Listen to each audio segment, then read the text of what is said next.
ከአሊ ኤክስፕረስ ያዘዝነው እቃ ከ20 ቀን ቆይታ በኋላ እጃችን ላይ ገብቷል። 3 እቃዎች ነው ያዘዝነው እና ሶስቱንም አንቦክስ እያደረግን የምናይ ይሆናል። ሱፐር ፋስት ቻርጀር አዘናል። ሲቀጥል ፓወር ባንክ አዘናል እና ደግሞ አንድ ሰልፊ ስቲክ ለቪዲዮ መቅረጫም ለፎቶ መቅረጫም የምትሆን አንድ ሰልፊ ስቲክ አዘናል። ሶስቱንም በአንድ ፓክ አድርገው ነው የላኩልን። አንቦክስ እያደረግን የምናይ ይሆናል። አንቦክስ እናድርግ።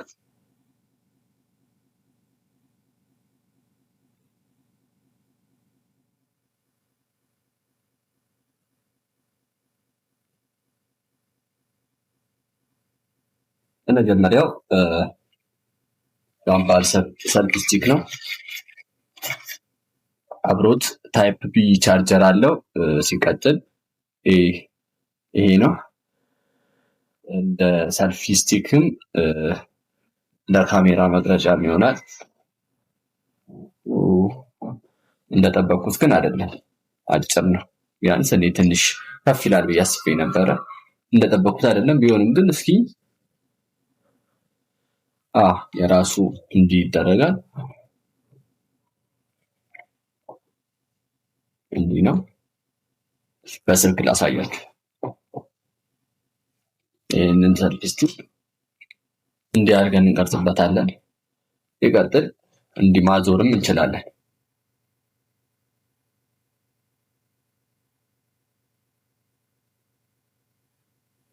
እንዲህ መሆን ይችላል። እናም ትንሽ የምትሆን የራሱ ላይት አለው።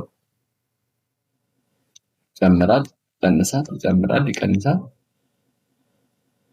ጫን ስትሉት ይጠፋል። እናም እንደምታዩት አሪፍ ነው። እንዲህ በራሱ መቆም ይችላል። ከሞላ ጎደል ትንሽ አጠር ባይል በጣም አሪፍ ሰልፊ ስቲክ ነው። ከ10 ኦልሞስት 7 ሬት አድርጌዋለሁ። እናንተ ኮመንት ላይ ሬት ማድረግ ትችላላችሁ። የመጀመሪያው እቃ እንደምታዩት በዚህ መልኩ ከሞላ ጎደል አሪፍ ነው። ትንሽ አጠር ባይል ደግሞ ሞር የተሻለ አሪፍ ነበረ። ቀለል ያለች ነች፣ እንዲህ ይተጣጠፋል።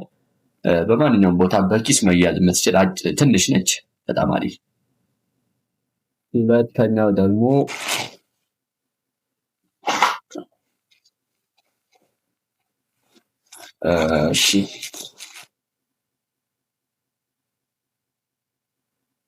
ቻርጀር ሱፐር ፋስት ቻርጀር ይሄን ያዘዝኩት። እስኪ ቼክ እናደርገዋለን።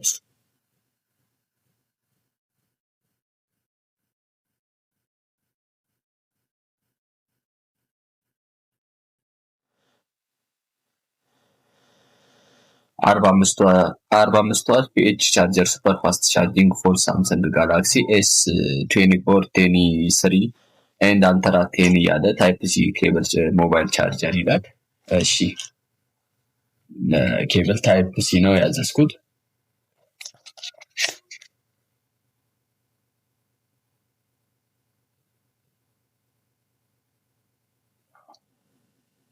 አንድ ሜትር ኬብል ርዝመት አለው። በ2 ሜትር ማዘዝ ትችላላችሁ።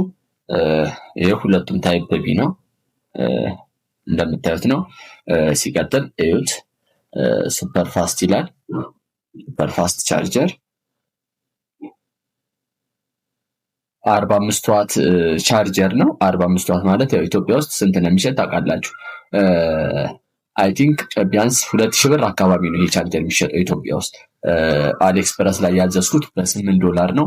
$5 የእቃ ዋጋና የሺፒንግ $3 ግን የሺፒንግ አልከፈልኩም። ምክንያቱ ለምን እንደሆነ መጨረሻ ላይ ነግራችኋለሁ። አሁን 45 ዋት ትክክለኛ ይሰራል ወይስ አይሰራም የሚለውን ቼክ እናደርጋለን። እንደጠበቅኩት ሆኖ ባይገኝም 45 ዋት ባይሆንም 33 ዋት ሱፐር ፋስት ቻርጂንግ ያደርጋል። 33 ዋት ማለት በጣም አሪፍ ነው። ስክሪንሻት ከላይ ያደርግላችኋለሁ፣ እሱን ታዩታላችሁ። ሱፐር ፋስት በጣም አሪፍ ነው። ይሄ ቻርጀር ኢትዮጵያ ውስጥ ከ1500 እስከ 2000 ብር ነው የሚሸጠው። እንዳልኳችሁ አሪፍ ሆኖ አግኝቼዋለሁ። ምንም እንኳን 45 ዋት ባይሆንም 33 ዋት ማለት በጣም አሪፍ ነው። ምርጥ ነው ይሄ እቃ።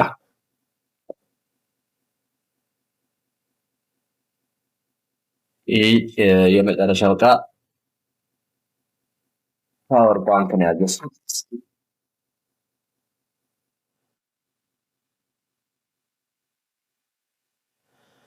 ፓወር ባንክ እንደምታዩት ክፍት ሆኖ ባትሪውን እዚሁ ገዝታችሁ ነው የምታስገቡለት። ያው ባትሪ ያለው እቃ ሲሆን ብዙ ጊዜ በጉምሩክ ይያዛል እና ከነ ባትሪው ባታዙት ብዙ ጊዜ ይመከራል። ባትሪ ካለው ምናልባት ቀጥታ ጉምሩክ ሊሄድ ይችላል።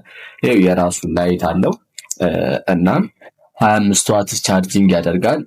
እዚህ ጋር ዩኤስቢ መሰካት ትችላላችሁ። ታይፕ ቢ ራሱን መሰካት ትችላላችሁ። ያው ባትሪውን ስላልገዛሁት አሁን መሞከር አልችልም። ያው እንደሚታየው ከሆነ አሪፍ ይሆናል። ይሄ $8 ተጨማሪ $3 የሺፒንግ ነው። ይህንን እቃ የገዛሁት ያው የሺፒንግ አልከፈልኩም። አጠቃላይ $6 አልከፈልኩም የሺፒንግ። ለምንድን ነው ያልከፈልኩት? ሶስቱንም እቃ በአንድ ጊዜ ስለሆነ ያዘዝኩት ሺፒንግ ፍሪ ነው $10 በላይ ሲሆን፣ የመጀመሪያው ጋምባዱ ይሄ ሰልፊስቲኩ $2 ነው ያዘዝኩት። ቻርጀሩ $8፣ ይሄኛው $11 ነበረ። አጠቃላይ 8፣ 5 እና $2 ብቻ ነው የከፈልኩት። $15 ብቻ ነው ለእነዚህ እቃዎች የከፈልኩት። አንድ ጋር ስለሆነ ያዘዝኳቸው $6 የሺፒንግ ሴቭ አድርጌያለሁ ማለት ነው። እናንተም ማዘዝ ትችላላችሁ። ማንኛውም ጥያቄ ካላችሁ ኮመንት ላይ ጻፉልኝ። ምንም አይነት ጉምሩክ አልተያዙም። በጉምሩክ ሳይገባ ቀጥታ የመጣ እቃ ነው። ያለ ጉምሩክ እነዚህን እቃዎች ማዘዝ ትችላላችሁ።